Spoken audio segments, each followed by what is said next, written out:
दादा दादी साथ में रहते थे, वो भी ताऊ के साथ चले गए हैं और उन तीनों अकेले रहते हैं। इसका भी काम छूटा है, मेरा भी छूटा है। भाई है बस अभी वो कर रहा है और घर में राशन की भी बहुत प्रॉब्लम पड़ रही है और किराया चला गया। बाल श्रमिक निषेध दिवस नाबालिग बच्चों के लिए अभिशाप है।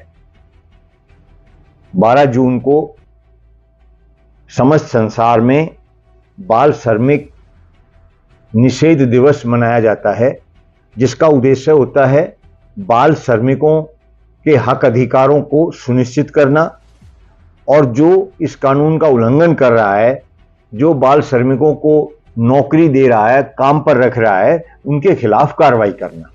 ये बहुत ही सराहनीय प्रयास है। बाल श्रमिकों को काम नहीं करना चाहिए या उनसे नहीं करवाया जाना चाहिए, लेकिन इसमें बहुत महत्वपूर्ण बात यह है कि जो बाल श्रमिक अनाथ है, जो बाल श्रमिक 18 साल से कम उम्र के बच्चे हैं और उनके माता पिता दोनों गुजर गए हैं, उनका गुजारा कैसे होगा, वो अपनी रोजी रोटी कैसे चलाएं, उनको प्रतिदिन भोजन कैसे मिलेगा, जिनके अभिभावकों की कोरोना के अलावा, कोरोना में जिनके अभिभावकों की माता पिता की मृत्यु हुई है, उनको सरकार मदद दे रही है। ऐसा हमें लिख के दिया है कि कोरोना के दौरान जिन भी माता पिता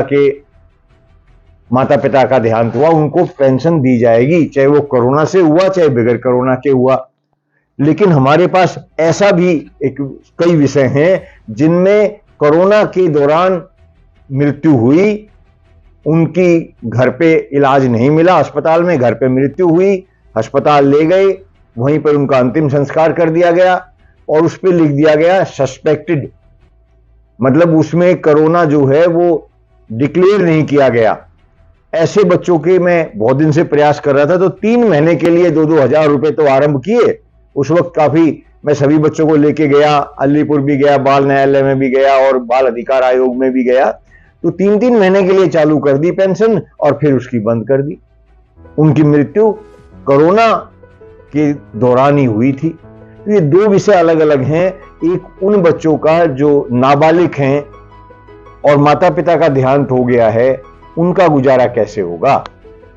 ये कानून जो है उनको उनकी रोजी रोटी की कैसे सुनिश्चित करेगा।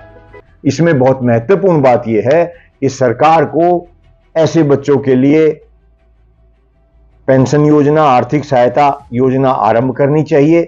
1 करोड़ या इससे भी काफी अधिक बच्चे समस्त देश में ऐसे हैं जिनके माता पिता का देहांत हो चुका है, जो अनाथ हैं। इसके लिए हम माननीय उच्च न्यायालय दिल्ली में एक मुकदमा हमने कोरोना आरंभ के कुछ दिन बाद किया था और मांग की थी कि कोरोना में जो अनाथ बच्चे हुए हैं और जो अनाथ बच्चे पहले से हैं, उन सबको पेंशन दी जाए।